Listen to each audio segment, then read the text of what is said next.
verse 14. Chapter 2, verse 14.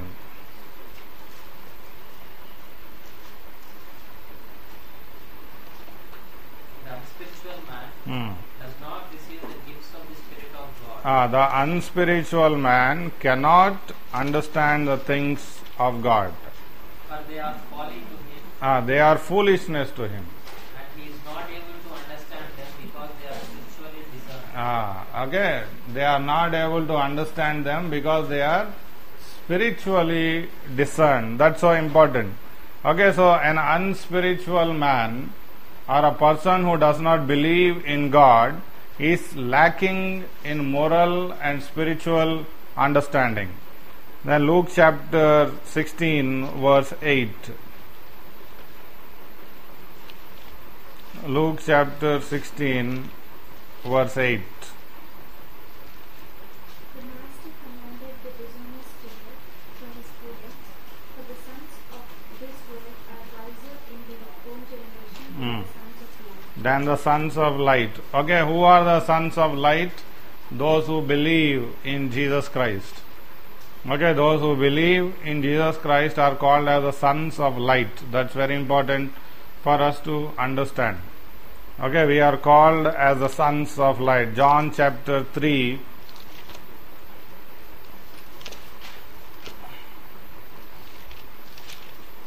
John chapter 3 verse 21. But He who does what is true comes to the light, that it may be clearly seen that his deeds have been wrought in God. That means, who are the sons of light? If you will see this whole discussion, with whom is Jesus?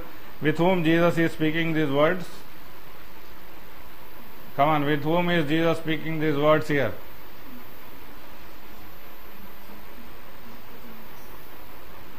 Yeah, go on fast. With whom is he speaking?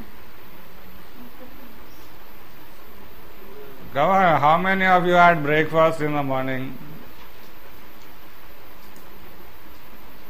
Nobody had breakfast. How many of you have read John chapter 3? Yeah, he is speaking to Nicodemus. Sad part is that many have read this third chapter till where it is speaking about the Spirit. But Jesus' discussion with Nicodemus is completing in verse 21. If it is completing in verse 21, that is where Jesus is concluding about who is a born again person. Very important to understand. Okay, if you just limit the discussion between Jesus and Nicodemus to the Spirit, that is 11th verse, you will not be able to understand the whole meaning of born again. Now, who is a born again person? Who is the one who has accepted truly Jesus Christ as a personal Savior? What does verse 21 say? Read that. He who does what is true comes to the light, that it may be clearly seen that his deeds have been wrought in God. What does that signify? If you are not a truth seeker, not calling yourself as born again, if you are not a truth seeker, if you are not seeking truth in every aspect of your life, you are not truly born again. Are you able to understand? So Jesus is explaining what it means to be born again in the kingdom of God. In third chapter, he is completing the discussion with Nicodemus in verse 21. So in your life, if you think that you are born again, but you are not a seeker of the truth, then you need to doubt if you are really born again. Okay, so he is saying that he who does what is true. What do you mean by truth? What do you understand by truth? What do you understand by truth? You know in your life that this is the right path. You know in your life that this is the true path. But you deny walking in that. You are not desiring to walk in that. You are not striving to walk in that.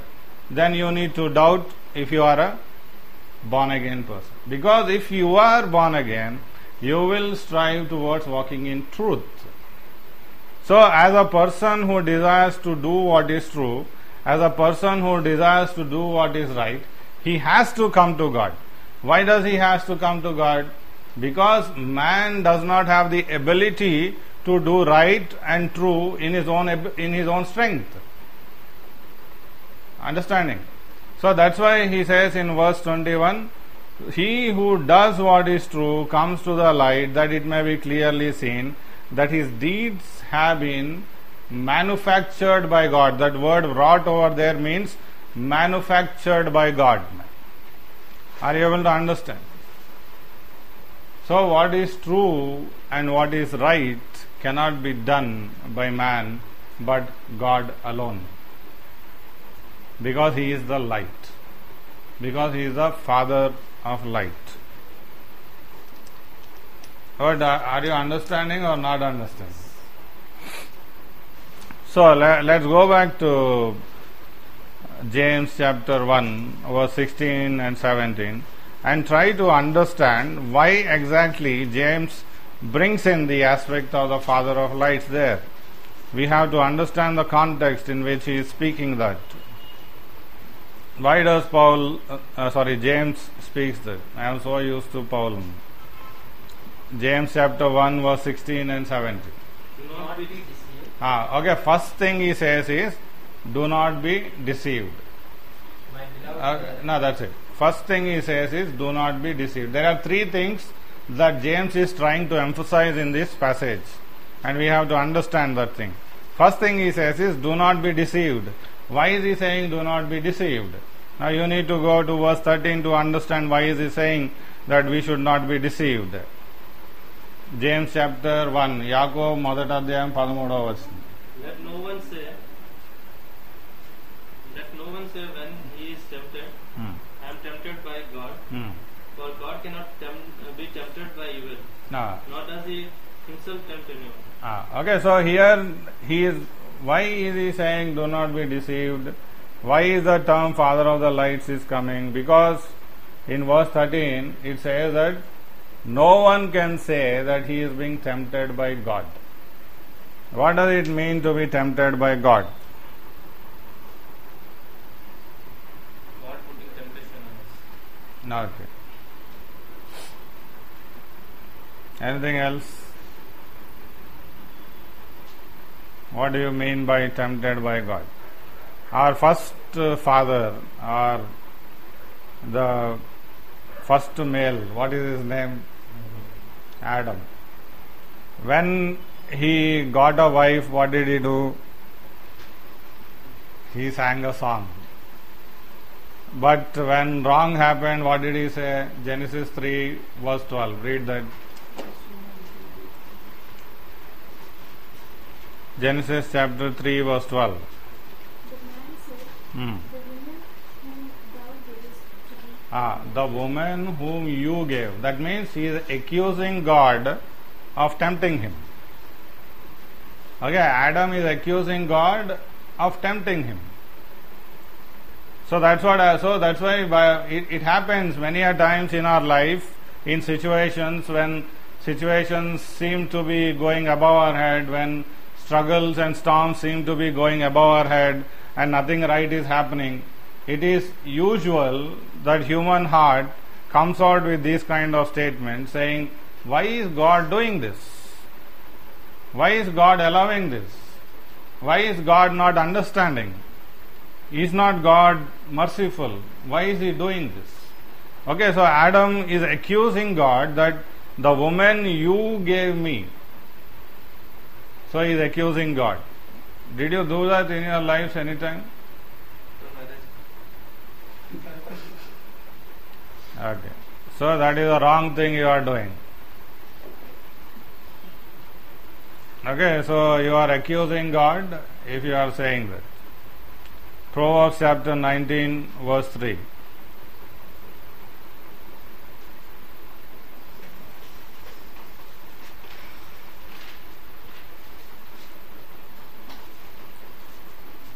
The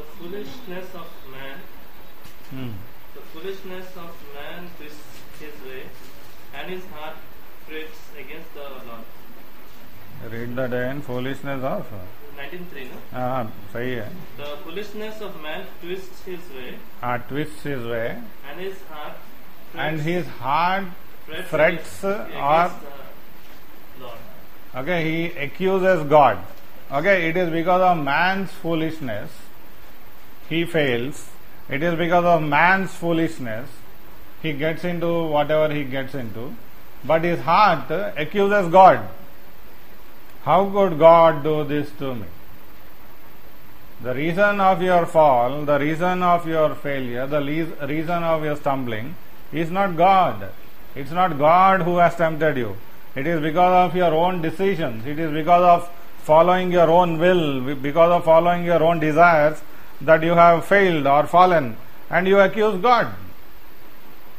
Okay, so when man's ways are twisted or when he fails and falls, what does he do? His heart.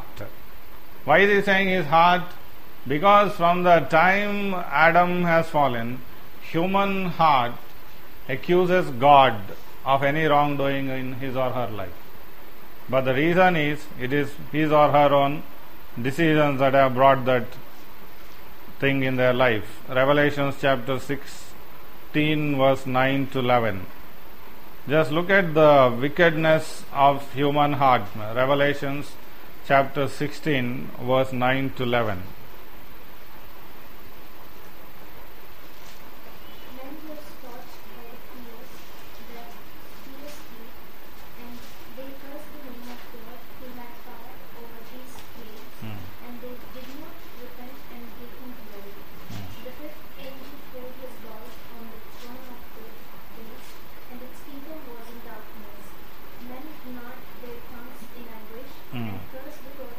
Okay, just imagine human heart. In the midst of such judgment from God, instead of repenting, human heart accuses God and raises its fists against God. Why? Why does it happen? You know why it happens. Come to Genesis chapter 3, verse 4 to 5. Genesis chapter 3, verse 4 to 5. But the serpent said to the woman, But the serpent said to the woman, You will not die. You will not die. For God knows that when you eat of it, your eyes will be opened, and you will be like God. So here what is Satan doing? Satan is speaking against God in the ears of Eve. You know, Satan will always try to attack the goodness of God, to attack the mercies of God in our lives. It will try to present a picture to us where he accuses God or presents God in a negative picture. What is he saying, Satan?